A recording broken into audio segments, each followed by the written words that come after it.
Alright,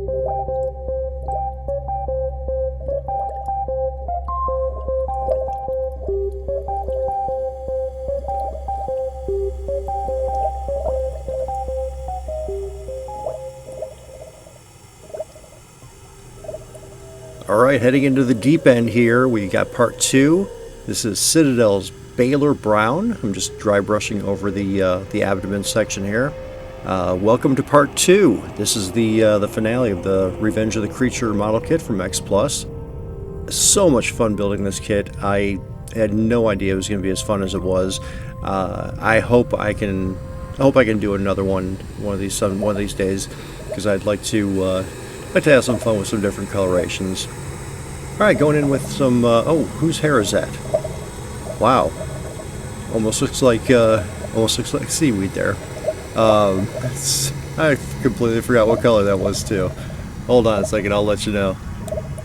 Okay, so that was Citadel Dark Reaper. Yeah, we're very professional here. Vallejo model color, whole red for the inside of the mouth there. You will not see red lips on this creature. The models I had from years and years ago, they do have red lips on them, because that's pretty much what all the promotional photographs had. I mean, the paintings, the posters, the creature always had red lips. So yeah, I just assumed at that point in time that that's what he was supposed to be like, and then I was like, no. It's found out some later on, some colorized pictures, or color pictures rather, and yeah, the creature was just, he didn't have that bright red lipstick there. So alright, moving on to the claws here. A couple different colors that were mentioned before. I hate doing claws and I hate doing horns, but I think these came out really nice. Got a little profile there. Hi, bud. You got some dog fur on the foam. Alright, some Citadel Rhinox hide on the anchor here. I had previously covered the anchor in Citadel Contrast Black Templar, and I'm putting the Rhinox hide on there as a base for the rust. Now, I'm not going to go like completely crazy with Dirty Down products on this one. Sorry, Dirty Down. But it's, in the end, it comes out really nice. Sponging some Citadel Scrag Brown. Just going to go over all the areas that I had previously put the Rhinox hide on.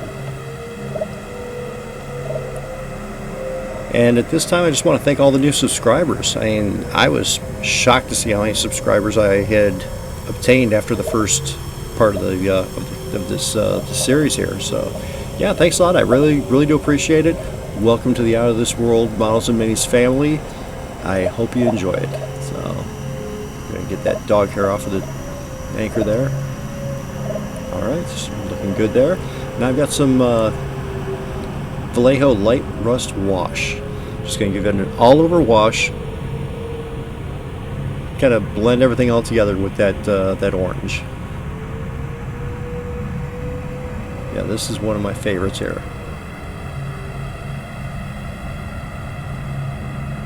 The worst thing about this is trying to find something to hold on to it while it's drying, because my fingers were covered in rust wash after this. That's alright. It's all for the best. It's all for the creature. Yeah, I had taken a few pictures on, put them up online, and yeah, a lot of people were pretty happy with the end result, so I hope you will be too. Okay, I'm outlining the eyes with some Citadel Contrast Plague Bearer Flesh. Just wanted to get a nice little contrast between the differentiation between the eyeballs and the sockets there. So pretty happy with how that turned out. You'll notice his blue eyes, they're not as dark as they were before. I didn't have footage of it, but I just colored them in with some Citadel Contrast Telesar Blue. So it's just, there we go. Alright, now the lightest color on the rust is going to be Citadel's Troll Slayer Orange. That's going to be the final color I'm going to use. I didn't want to bring it up anymore. It already was giving the effect that I wanted it to give. So it came out really nice. I'm pretty happy with how everything worked with it, and just the whole rust effects. It's just, like I said, it's like layers of an onion. You add your base, and you just start building up from there. Okay, now little bit of EN and yellow thinned down so that it'll contrast. I didn't want those eyes to be stark white, so a little bit of color, just a tint.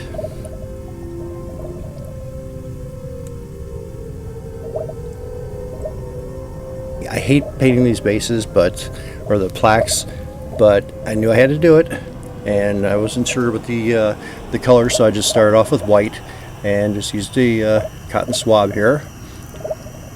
And then I do clean up all the little messy bits there.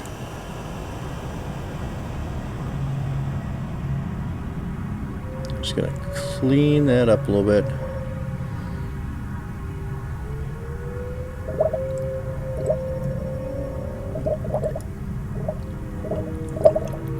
Alright, for his shackles, we're using Citadel's Iron Warriors.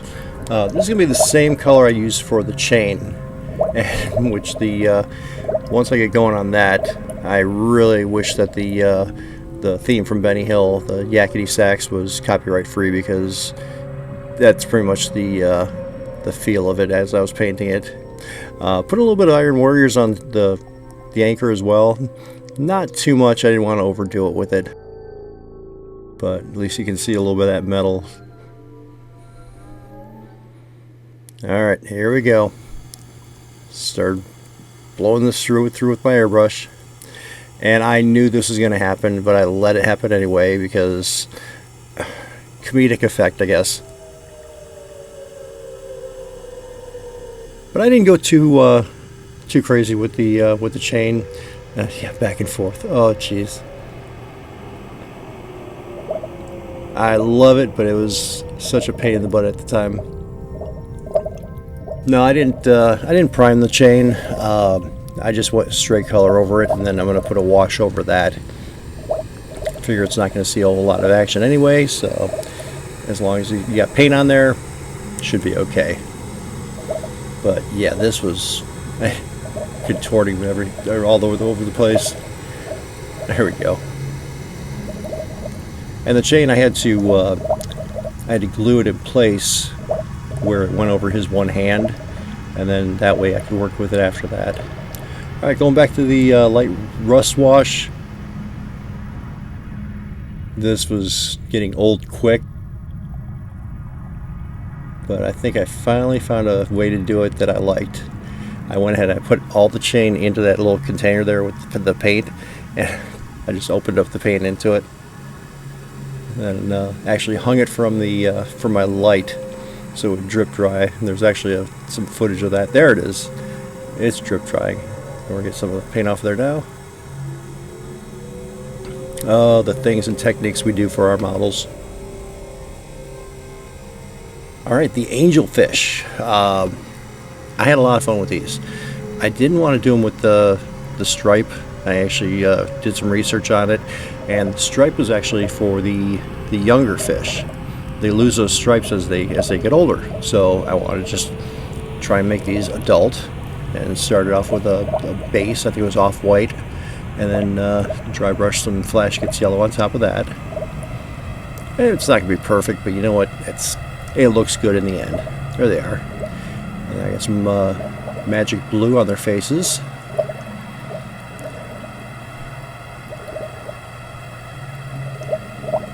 And then to that, we're going to be adding, I want to say a little bit of white. Vallejo Monocolor Off-White. Just straight through the airbrush, right up front. There you go. Just very subtle. I'm getting the edges as well. I think I did it with the airbrush on one or two fish, and then for the yellow highlights over that, I believe those were dry brushed. Yeah, I was really happy the way they came out. Alright, here is attaching the chain to the arm. And I don't have footage of it, but when I was using the super glue and the activator, there was actually a pop and a little bit of smoke. I was just like, okay, never had that happen before, but... Alright, going back to Iron Warriors for the base of the plaque here, or the frame of the plaque, rather. and I eventually just leave the lettering white. I couldn't decide whether I wanted it red or yellow, but I think the whole black and white thing came out really nice.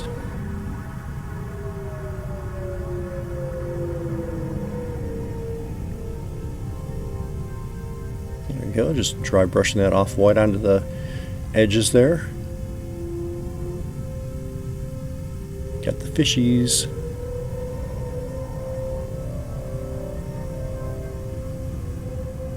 So while I'm working on this, oh, here we go. It's Dollar Rounding ink, Brilliant Yellow. And there's one color that you're not going to see because I completely didn't film it while I was painting it. It's actually a Vallejo Game Color Night Blue. You'll see a card come up for that a little bit later, but that's the blue that I use for that. But as you're watching me paint these fish, if you like what you see here, give the video a like. If you want to see more content, hit that subscribe button because we're on a roll now. Having a great time with the channel. We're getting a lot of new subscribers, and I thank every single one of you. Without you, I couldn't be doing this. I'd be doing it, but I just feel that a project that started off as something for my kids and I to keep in touch with is turning into something pretty big, so I love it. Okay, pulling out the pearlescent medium. I've used this once in the past and gave the effect I wanted to put it on these fish, give a nice little shimmering effect there. And there's that Vallejo Game Color Night Blue that you didn't see applied, but it's on there. Alright, now adding the fish to the seaweed, and then there's one that goes on the anchor, and that's the only downside on this whole kit is that one fish. But I figure if I ever get this kit again, I'm going to fill in the gap on the anchor and probably leave that last fish out or find a way to put it somewhere else. It fell off at least 3 times while I was trying to keep it in place. But we are getting down to the end of this one. Like I asked before, if you liked it, give the video a like. If you're not subscribed, please consider it. We're going to get all set here for the final reveal. But before that, I'm going to show you a few of my other creature models. So stick around. Thanks for watching.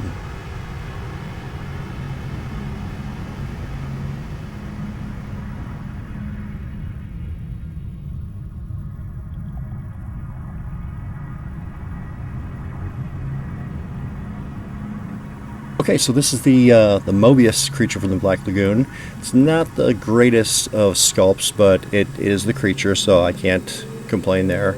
I also have an Aurora kit that's got a lot of garage kit modifications, but I haven't touched that one. This is a little PVC statue that I painted up a long time ago. A long time because you can see the red lips. And then the Horizon vinyl creature from the Black Lagoon, again, red lips. Yeah, this is the first model I ever used my airbrush on, and this was way back. Oh, I saw some dust on him. Way back in the late '80s, early '90s, I believe. But yeah, he's been spending time in my daughter's room on her bookshelf. So here we go, final reveal. Hope you liked it. We'll see you in the next one.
Hey, if you missed part 1, check it out on the left-hand side, subscribe on the right, and we'll see you in the next video.